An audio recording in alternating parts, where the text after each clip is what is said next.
Réussir le DELF, scolaire et junior, niveau B2. Production orale. Leçon 7. Des avantages et des inconvénients. Activité 6. Observer ces photos. Comparer les avantages et les inconvénients de la vie en ville. Donc la photo A. Et de la vie à la campagne, photo B. Pour répondre à cette question, on pouvait faire un tableau avec d'un côté la ville et de l'autre côté la campagne. Commençons par la ville. D'abord les avantages. En ville, on n'a pas besoin de voiture. Tout est à proximité, tout est proche, avec les transports en commun, comme le bus ou le métro. On a un accès à la culture qui est facilité. Il y a des bibliothèques, des cinémas, des théâtres et présence de toutes les formations. Effectivement, toutes les formations sont en ville, que ce soit dans différents domaines comme l'art, la santé, l'économie. Ensuite, la distance entre la maison et le lieu de travail est souvent restreinte, c'est-à-dire qu'elle n'est pas très importante. Tous les services publics sont présents. Les services publics, on veut dire les administrations, la préfecture par exemple. Mais il y a aussi des inconvénients. Il y a beaucoup de monde, donc plus d'individualisme, les gens pensent à eux-mêmes, pas aux autres, c'est donc moins convivial. On connaît moins de gens, les gens sont plus des anonymes. Ensuite, l'air est pollué à cause des voitures, des usines, etc. Et il est compliqué d'accéder à la nature car il n'y a pas beaucoup de parcs ou de forêts par exemple. Et la vie est en général souvent stressante en ville. Et maintenant la campagne. Tout d'abord les avantages. Il y a bien moins de monde qu'en ville à la campagne. C'est donc plus calme. La vie est plus paisible, donc moins stressante. Il y a peu de pollution et la nature est à proximité. On a aussi plus souvent de l'espace pour vivre. On peut avoir une plus grande maison à la place d'un appartement en ville, par exemple. Et on peut pratiquer tous les sports. Effectivement, on peut presque tout faire à la campagne. Mais il y a aussi des inconvénients. Il y a peu de transports en commun. Il faut donc absolument avoir une voiture, c'est indispensable. Et le lieu de travail est souvent éloigné du domicile, il faut donc y aller en voiture. Aussi, il faut parfois aller très loin pour accéder à certaines formations, donc pour ses études, ou certains services publics. Voyons maintenant l'activité 7. Lisez le texte suivant et préparez votre monologue. Vous avez 15 minutes, partie monologue seul. Pensez aux différentes étapes. Tout d'abord, repérez le thème traité par l'auteur, puis repérez son point de vue sur la question. Enfin, trouvez les arguments qu'il utilise et les classer pour pouvoir les énumérer. Puis, dans un second temps, vous rédigerez vraiment la partie monologue en cherchant des idées pour démontrer les avantages et les inconvénients et en classant les arguments par ordre d'importance. Quels sont, selon vous, les plus convaincants, donc les plus utiles dans ce cas. Voyons maintenant le texte. Comment résister à la surenchère à la haute technologie? La surenchère vient du mot enchérir, comme une enchère, mais avec sur qui signifie vouloir faire plus que les autres. Quand votre enfant vous demande d'acheter le dernier portable parce que tous ses copains l'ont, il est difficile de résister à la pression sociale et publicitaire. La high-tech est entrée en masse dans la vie quotidienne des jeunes, comme nous en informe une enquête qui montre que 92% des jeunes de 15-18 ans possèdent un mobile et 75% un baladeur MP3. 50% disposent d'une télévision dans leur chambre. Que les enfants s'adaptent à leur environnement est plutôt sain selon les psychologues et, comme pour les vêtements, les rapports sociaux passent par les signes extérieurs d'appartenance. Le portable, Internet, sont des manières de communiquer entre soi. Néanmoins, d'abord pour des raisons financières, il est nécessaire de refuser des achats qui grèveraient. Ensuite, selon l'âge des enfants, l'achat de high-tech peut être une source de conflits entre eux et leurs parents, qui peuvent craindre l'utilisation d'Internet, surtout s'ils ne connaissent pas eux-mêmes toutes les possibilités offertes. Enfin, quel que soit l'âge, il peut y avoir un risque d'addiction, avec ce que cela entraîne d'isolement et parfois de déconnexion de la réalité. Alors, la solution. Avant tout, se renseigner, savoir ce qu'on achète, si on décide d'acheter quelque chose et surtout savoir comment ça marche, mais il faut aussi être très attentif, détecter les signes de détresse que sont la perte d'appétit, la baisse des résultats scolaires, la négligence de toute activité autre que la console de jeu, et puis il faut dialoguer. Des signes extérieurs d'appartenance, ce sont des signes, donc souvent des habits ou des objets que l'on possède, qui montrent que l'on appartient à un groupe social, un style,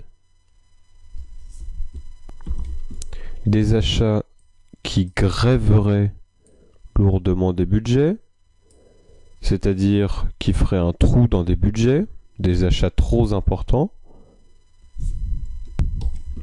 Voyons donc maintenant le corriger. Tout d'abord, le thème.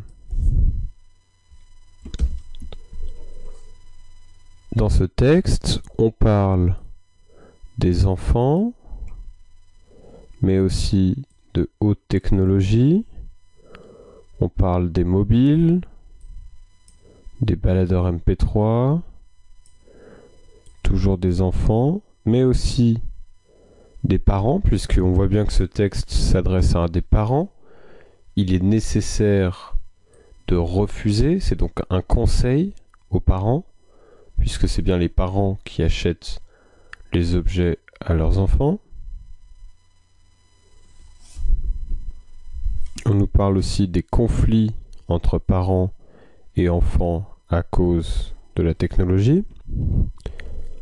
Le thème du texte est donc les rapports parents-enfants et haute technologie. Ensuite, trouver le point de vue de l'auteur.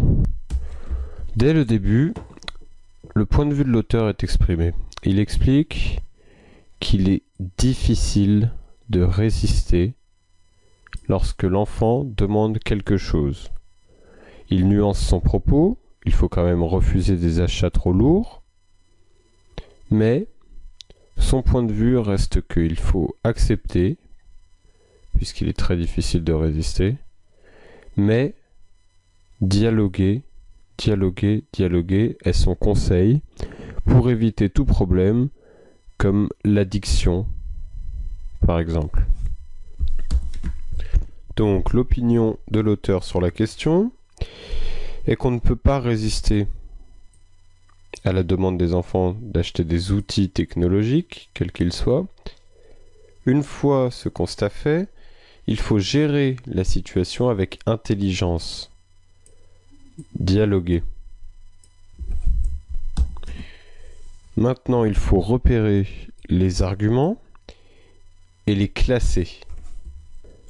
Pour classer les arguments, nous allons donc faire 3 catégories. Les pour, donc comme les avantages. Les réserves, donc les limites de la haute technologie avec les enfants. Et enfin, les solutions.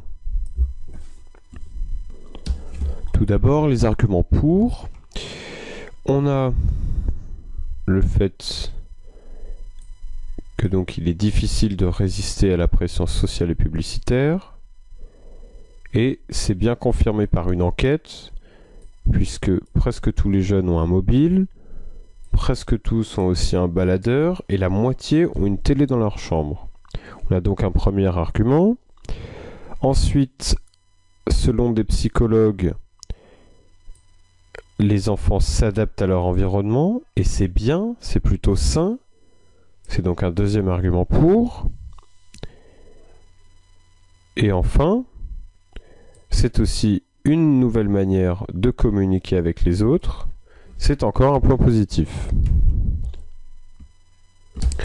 On retrouve bien la pression sociale qui est confirmée par une enquête, l'adaptation à l'environnement et une nouvelle manière de communiquer entre soi. Voyons maintenant les réserves émises par l'auteur. Tout d'abord le coût. On a vu que certains achats peuvent plomber le budget. Mais aussi, cela peut être une source de conflit parents-enfants. Et enfin, il y a risque d'addiction. On devient accro, on y passe trop de temps.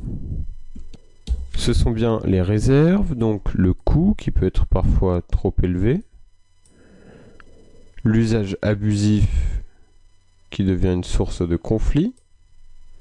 Et le risque d'addiction comme addict. On y passe beaucoup trop de temps. Enfin, les solutions. On a la solution. D'abord, savoir ce qu'on achète. Donc, savoir comment ça marche. Ne pas acheter juste pour faire plaisir à ses enfants. Essayer de comprendre comment ça marche. Et enfin, dialoguer. C'est bien ça, il faut donc savoir comment ça marche et dialoguer le plus possible. À vous maintenant de faire votre préparation pour le monologue. Voici quelques pistes pour trouver des avantages et des inconvénients de la haute technologie sur ce sujet. Pour les avantages, on peut parler de l'utilité des nouvelles technologies. Par exemple, pour les téléphones portables, l'enfant est toujours joignable, on sait toujours où il est. Et pour Internet et la télévision, on peut s'informer, même travailler sur Internet. Les écrans n'ont pas seulement une vocation récréative, donc pour s'amuser. Ensuite, les inconvénients. L'argument majeur est le prix. Effectivement, tout cela coûte très cher. On peut aussi parler des dangers, de l'addiction, comme nous avons vu dans ce texte. Pour classer les arguments, vous devez penser à la redondance de chaque argument, c'est-à-dire quel argument entendez-vous en général le plus dans les médias, dans votre famille? Quel est l'argument pour vous qui est le plus important, qui ira en premier? Et bien sûr, compléter grâce à votre expérience personnelle, votre famille, vos amis, vous-même.